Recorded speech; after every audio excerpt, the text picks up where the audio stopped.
किसको जीडी 2025 की तैयारी अभी से करनी चाहिए? तो मैं उन बच्चों के लिए कह रहा हूं जिनको ये क्लियर हो गया है कि जीडी 2024 में मेरा तो होना ही नहीं है, तो वो बच्चे।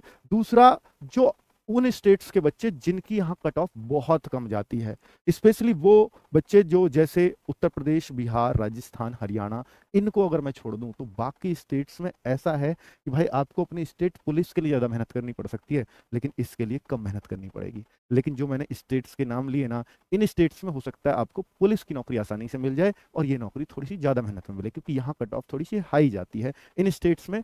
को मतलब इनकी वैकेंसीज उस हिसाब से, जिस हिसाब से होती हैं, उससे कट ऑफ थोड़ी सी हाई देखने को मिलती है। तो इन स्टेट्स को मैं ये नहीं कह रहा कि तैयारी नहीं करनी चाहिए, पर इनको थोड़ा सा ज़्यादा जोर लगाना पड़ेगा अपने मार्क्स अच्छे लाने में, क्योंकि यहाँ जो कट ऑफ है ना वो स्टेट वाइज लगती है।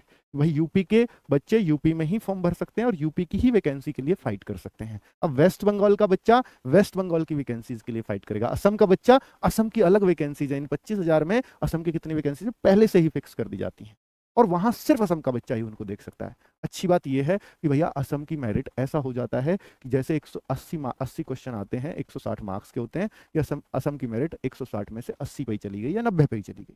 ऐसी वेस्ट बंगाल की भी करीब करीब इतनी चली जाती है। तो आप सोचो इससे आसान नौकरी कहाँ मिलेगी, और पेपर होता है बिल्कुल आसान। अगर आप आरडब्ल्यू से पढ़ रहे हो या यहाँ से पढ़ रहे हो तो वो सबको मालूम है।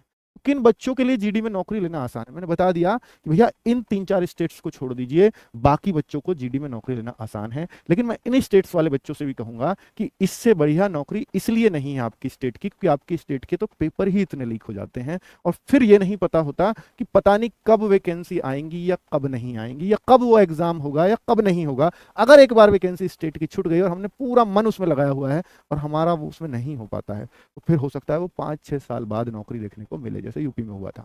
2018 के बाद सीधा 2024 में भर्ती आई है।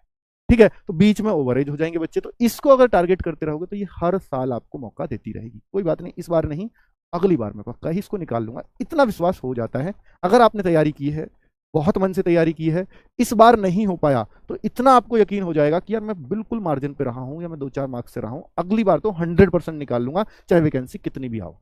ठीक है, ये सब चीजें होती हैं बच्चों। किन जीडी की कट ऑफ हाई क्यों जाती है? तो हाई नहीं जाती ऐसी, हाई सिर्फ इन स्टेट्स की जाती है, बाकी स्टेट्स की 50%, 60% पे कट ऑफ जाती हैं। और जो नेगेटिव मार्किंग है ना पिछली बार से, तो वो भी बहुत घटा दी गई है, वो ना के बराबर ही है, 1/8 की, है ना। तो इसलिए जीडी की कट ऑफ से इन स्टेट्स को तो थोड़ा सा सावधान रहना है, जिनका मैंने नाम लिया था। इनको तो थोड़ी सा एक्स्ट्रा प्रयास करने पड़ेंगे अपने मार्क्स लाने के लिए, है ना। बाकी स्टेट्स अपने आप को आश्वस्त कर सकते हैं एसएससी जीडी की नौकरी के लिए। मान लीजिए मैं पंजाब की बात कर रहा हूँ, मैं महाराष्ट्र की बात कर रहा हूँ, मैं गुजरात की बात कर रहा हूँ, मैं उड़ीसा की बात कर रहा हूँ, मैं वेस्ट बंगाल, मैं नॉर्थ ईस्ट के हर स्टेट की बात करता हूँ, मैं जम्मू कश्मीर, हिमाचल प्रदेश, मैं इन स्टेट्स की बात कर रहा हूँ। इवन झारखंड और छत्तीसगढ़ में नक्सली और बॉर्डर एरिया की भी अगर मैं बात करूँ, तो भाई वहां पर ये वैकेंसीज जो होती हैं, जितनी भी होती हैं, उनकी कट ऑफ 50-60% के आसपास ही लग जाती है।